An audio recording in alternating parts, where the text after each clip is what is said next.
Hello everyone, this is gwOz from the Osiris sector. Right before we jump into the review, I wanted to talk about the game in the background that you're seeing right now. It's called The Binding of Isaac. I chose it because, quite obviously from the title, it does have some religious undertones to it. So naturally I felt like it would kind of fit into the review and get some eye candy in the background. But anyways, just wanted to explain that. If you like what you see, of course you can always buy the game off of Steam. But anyways, that being said, here's the review.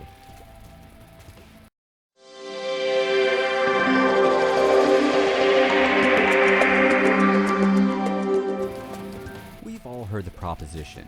Oral storytellers were incredible at remembering important events, haven't we? This idea is supported by the fact that, due to lack of writing skills, their memorization had to be accurate in order for the group to survive. Moreover, the theme oftentimes gets combined, by those of a more religious ilk, with the notion that the early manuscripts of the Bible's New Testament were without error, and were written down by the purported gospel writers, all of whom agreed with each other and gave an accurate account of what happened throughout the life of Jesus Christ and afterwards. But can all this be true? Well, most of us have come to our own conclusions as to what happened 2,000 plus years ago. Some through what our parents have said, what our pastors have said, others through what scholars of the New Testament have said, etc. And yet, how many of us have read anything on what psychology has to say about Christendom's burgeoning right before the Gospels? What about sociology? Anthropology? If you haven't, which would be most of us, and want an honest, well-researched journey into the past, then it's time to pick up Jesus Before the Gospels by Bart D. Ehrman. In a moderate pace, the author, whose accolades include misquoting Jesus, how Jesus became God, et al., brings you right into the meat of the subject, from the onset, going over certain styles of memory from a psychological standpoint. For instance, like the difference between episodic memory, things that have happened to you personally, and semantic memory, knowledge outside your own experience.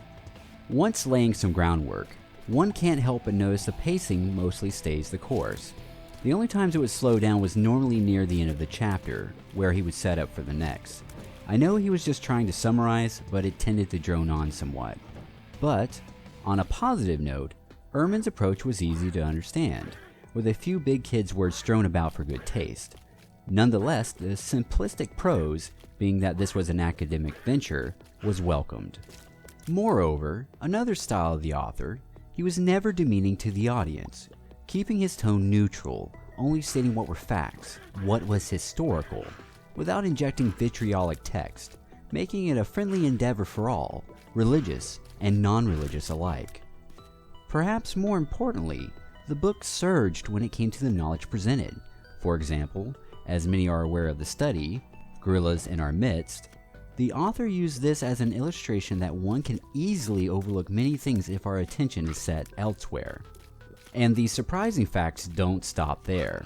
Another point made was that collective memory, how groups of people quote-unquote remember the past, is highly susceptible to change from what actually happened for various reasons, like social pressures to conform and non-interest to remember when, well, others are doing the remembering for you.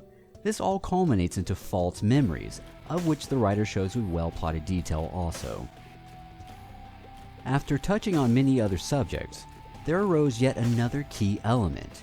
Here, Ehrman goes on to show that flashbulb memories that are charged with emotion, like where you were when 9/11 happened, are no more accurate than, quote, ordinary autobiographical memories, ...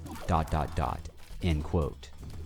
The highest level in the book, for me, and as discussed before, was the analytical view of the superiority of oral culture over written cultures when it came to giving factual accounts of antiquity. Besides there being no difference between the neuronal structures of individuals from ancient groups compared to those from today, he gives at least two more scientific studies, the Singers of Yugoslavia and the Domestication of the Savage Mind, that bring to light an implosive truth.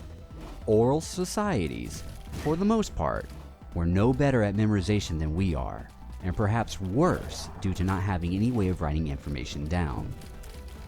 In closing, though the book does falter near the end of its chapters, the The accessible text, coupled with the plethora of data from different fields, swells the surface of the river to new heights, allowing one to see further from their raft. This book is something that should be shared with everyone, regardless of whether they believe in Christianity or not. Knowledge is power, as they say, and perhaps, more importantly, we'll understand the Bible in a new light, a new way, one where we acknowledge and move on, whether that is on the path of still believing, or letting go, or something in between, is up to you. But you'll be all the smarter for it, whatever you choose.